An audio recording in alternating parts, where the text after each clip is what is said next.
आज शिव महापुराण जी की कथा के क्रम में आज शिव महापुराण के पार्वती खंड का आज 15वां अध्याय। इस अध्याय का नाम है तारक के जन्म में उत्पात का दर्शन और तपस्या के द्वारा तारक को ब्रह्मा जी से वर की प्राप्ति। ब्रह्मा जी कहते हैं कि हे नारद जी,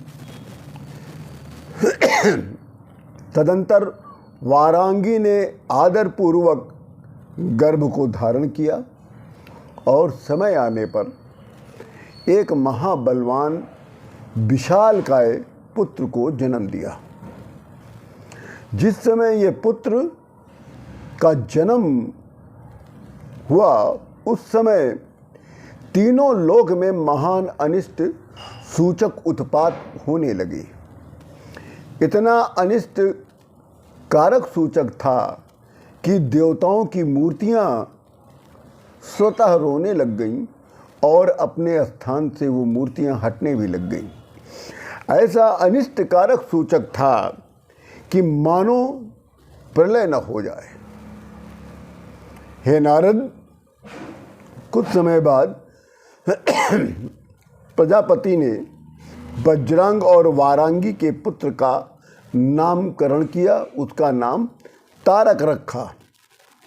बड़े होने पर तारक ने अपनी माता वारांगी से तपस्या करने की अनुमति मांगी। अनुमति प्राप्त होने के बाद तारक मधुवन में जाकर ब्रह्मदेव को प्रसन्न करने के लिए कठिन तपस्या करने लग गया। इतना कठिन तपस्या था नारद कि वो एक पैर से खड़े होकर दोनों हाथ ऊपर करके और दोनों नेत्रों से सूर्य को देखते हुए उसने 100 वर्ष तक एक कठिन तपस्या किया। उसकी तपस्या इतनी कठिन थी कि उसके सिर से एक महातेज निकलने लग गया।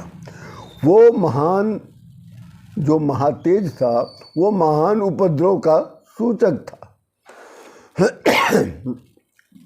इस तेज से समस्त देवलोक दग्ध होने लग गए। देवता और ऋषि लोग सभी लोग दुखी हो गए और जिसमें इंद्र सबसे अधिक दुखी हो गया, कहीं उसका इंद्रासन न चला जाए। इसकी तपस्या से प्रसन्न होकर मैं अर्थात ब्रह्मा जी प्रकट हो गए और उससे कहते हैं कि हे तारक दैत्य, मैं तुम्हारी इस कठिन तपस्या से बहुत प्रसन्न हूँ। जो तुम्हें वर चाहिए वो मांगो, मैं तुम्हें देने के लिए सहर्ष तैयार हूँ। तब तारक ने कहा, हे पितामह ब्रह्मा जी, यदि आप मुझे मेरी तपस्या से प्रसन्न हैं और मुझे वर देना चाहते हैं तो मैं आपसे केवल 2 वर मांगूंगा। पहला वर ये होगा कि मेरे समान कोई और बलवान न हो, अर्थात मैं सबसे अधिक बलवान रहूं, मनुष्यों में भी, असुरों में भी, दैत्यों में भी और देवताओं में भी।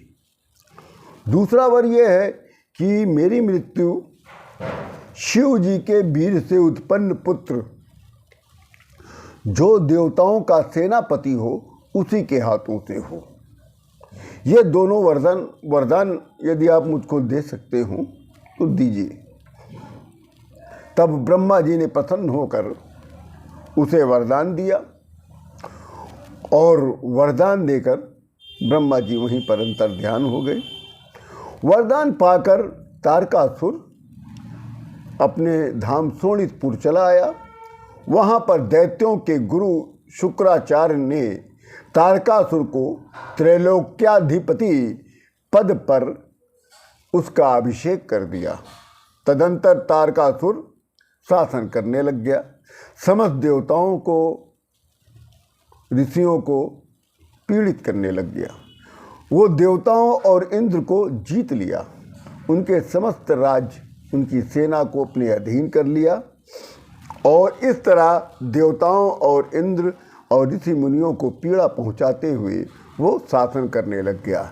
इस प्रकार इंद्र सहित जब बहुत दुखी हो गए, जब कोई रास्ता नहीं दिखाई पड़ा, तब इंद्र सहित समस्त देवता लोग ब्रह्मा जी के शरण में चले गए। इसी के साथ ये अध्याय यहीं पर पूर्ण होता है। आप सभी लोगों को राम राम।